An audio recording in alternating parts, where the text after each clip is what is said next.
আমি ঢাকা বিশ্ববিদ্যালয় থেকে মাস্টার্স করেছি। ঢাকাতেই আমার জন্ম, ঢাকাতেই বেড়ে ওঠা। আমরা ছিলাম আসাদ গেট নিউ কলোনিতে।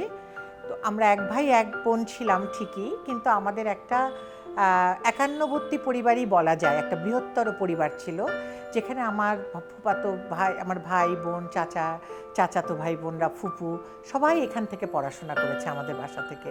ফলে এই বাসাটার একটা অন্যরকম মাধুর্য ছিল। এখন বাসা বলতে আসলে আমি বুঝি আমার পরিবার, আমার পরিবারকে নিয়ে আমি যেখানে থাকব সেটাই আমার বাসা। এবং সবসময় আমি মনে করি যে আমি বাইরে যাই কিছু করি না কেন, যত ব্যস্তই থাকি, আমি যেন বাসায় এসে পিসফুল থাকতে পারি।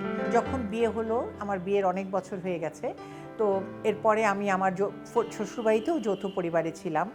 আমার একটা মেয়ে। আমরা যখন এই বাসায় এসেছি, আজ প্রায় 15-16 বছর তো হয়েই গেছে, তখন থেকে আমি একটা আলাদা বাসায় থাকার অনুভূতি পেলাম, যেটা নাকি আমার নিজের বাসা। যে আমি এখন দেখি সবার বাসা বিয়ে যখন হয়, সাজানো গুছানো, ফ্রিজ, টেলিভিশন, গাড়ি বাড়ি, এভরিথিং। কিন্তু আমি যখন সংসার শুরু করেছিলাম, তখন আমার মনে আছে যে একটা চেস্টার ড্রয়ার কেনার জন্য 5,000 টাকার আমরা 2 বছর ধরে বিভিন্ন মার্কেটে শুধু ঘুরে বেরিয়েছি যে একটা চেস্টার ড্রয়ার বাসার জন্য কিনতে হবে, মানে আমাদের রুমের জন্য।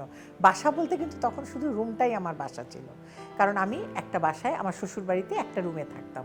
আমি মনে করি যে এটা আমার একদম প্রিয় একটা জায়গা, এত প্রিয় যে আমি এর থেকে নিজেকে আলাদা ভাবতে পারি না। এবং আমার বাসা মানে, আমার বাসায় আমার যারা সাপোর্ট স্টাফ আছে, সারাক্ষণ আমাকে সাপোর্ট দিয়ে যাচ্ছে, আমার কুকুর, আমার বিড়াল, সবাই আমার পরিবারের সদস্য। আমার মেয়ে যদিও বড় হয়ে গেছে, চাকরি করে, আলাদা থাকে, আমার একটা নাতনি আছে, সব মিলেই আমার পরিবার। এবং এই পরিবারে থাকতে আমি আসলে আমার সব ধরনের সময়টা এখানে কাটাতে আমি আনন্দ পাই।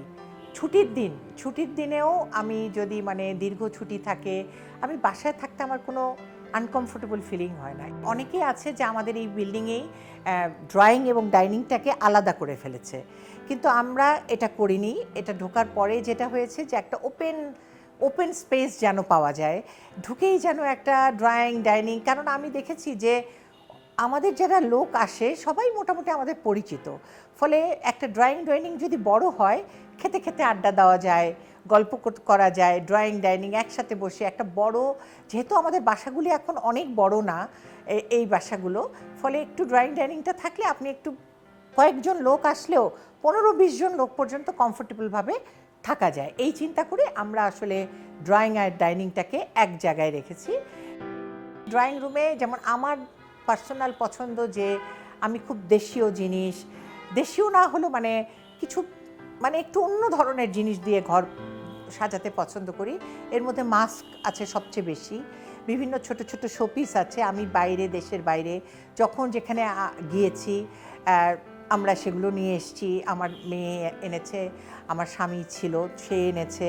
মানে আনার পরে যেটা হয়েছে যে আমরা সেগুলো দিয়ে আমাদের ঘর সাজিয়েছি। এর মধ্যে দেশ থেকেও আমরা অনেক মাস্ক কিনেছি, অনেক ছবি কিনেছি, পেন্টিং কিনেছি, এরকম।